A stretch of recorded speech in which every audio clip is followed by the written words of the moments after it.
For millions of NFL fans, the refereeing lockout is already ancient history, with the right men in the middle having returned to police Sunday afternoons with an iron, and thankfully precise, fist. Yet while that sorry epidemic of blown class and red-faced moments is a thing of the past, a Canadian man will always have cause to remember those few weeks of mayhem with nothing but fondness. Gino DeFellis of Brantford, Ontario, turned a cheeky wager of $5 into the life-changing windfall of $725,254 when he correctly picked the outcome of 15 NFL games a week ago, with that 15th win coming courtesy of the highest profile and most debated decision laid down by any of the stand-in refs. When the substitute crew controversially ruled that the Seattle Seahawks' Golden Tate had scored a game-winning touchdown to beat the Green Bay Packers, DeFellis secured a payout big enough to fund a few referees' retirement plans. As he collected his check from the Ontario Gaming Authority's headquarters, DeFellis didn't care that the majority of the viewing audience, the ones with functioning eyesight, believed that Packers' Maryland Jennings had secured a legitimate interception on the game's final play. Neither was the lucky winner's delight tempered by the fact that it was his 12-year-old daughter who provided the expert analysis needed to secure the blockbuster check.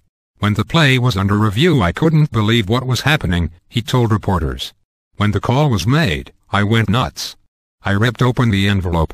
Related, NFL Power Rankings, the Vikings continue their march toward the top 10. Every week I do a ticket with my picks and then I ask my kids who they like. I do one ticket each with their picks. The winner was the ticket my daughter consulted me on. The funniest part is, the ticket I made all of the picks myself, I only got 4 right. I watched the last 148 and that's about it. I couldn't watch the rest of the game.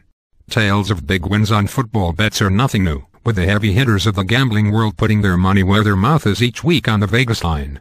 However, DeFellis' win is extraordinary because of his relatively small outlay, now worth around $5.08 the United States dollars thanks to last week's slump in greenback value. Multi-game accumulators are allowed as part of the lottery system in Canada, with the money pooled together and distributed among any winners. DeFellis was the only winner that week and the payout was the third largest in the game's history. Players use a card that lists the games in the NFL that week and they have the chance to pick who they think will win, a spokesman for the Ontario Lottery and Gaming Commission told Yahoo Sports on Tuesday. The game has a 60% payout, so $3 from every 5 goes into the prize pool. Obviously, the pool will be much bigger if there is a solo winner. So while the replacement officials have gone back to, well, wherever they came from in the first place, they will be largely forgotten and occasionally ridiculed in moments of nostalgia.